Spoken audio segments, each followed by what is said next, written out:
Kwa majina naitwa Padre Anton Mwema, padri katika jimbo Katoliki la Kitui, na hudumu katika ofisi yetu ya masomo.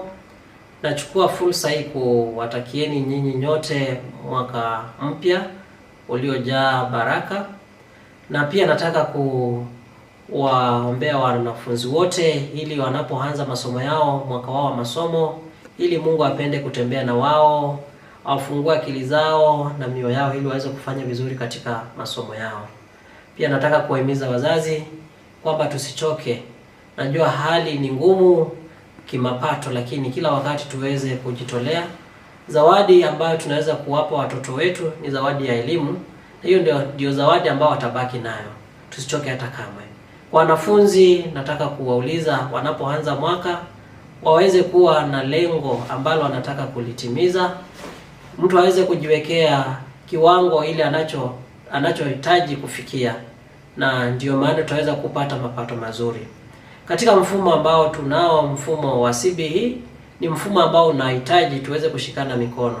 Nataka kuuliza washikadau wote tuweze kushikana mikono, serikali yetu, wazazi, halmashauri za shule zetu, tuweze kutembea kwa pamoja ili tuweze kuona kwamba tumeweza kufanya lile ambalo linapaswa katika shule zetu. Najua mara nyingi tunahitaji kufanya mambo mengi katika shule zetu. Tunahitaji kujitolea kwingi ili tuweze kuona kwamba tunazo rasilimali ambazo zinafaa katika shule yetu, na hilo ndilo njia tu ambalo litatuwezesha kuwa na mfumo mzuri wa masomo yetu. Nataka pia kuwapa shukrani wale wanafunzi ambao walifanya mtihani katika grade ya 9, ambao sasa ndio watakuwa wanafunzi wa kwanza kabisa kuwa katika grade ya 10, ili na wao tuwatakie mema. Niulize walimu wakuu, walimu wa shule za upili, ili tusiweze kuharibu muda. Mara nyingi tunaharibu muda tukifikiria na tukigojea.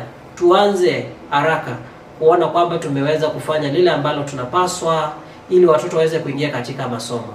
Tusifanye kosa moja, kosa ambalo tulilifanya, kosa la kubaki katika mfumo wa 844 ili hali tuko katika mfumo wa CBE.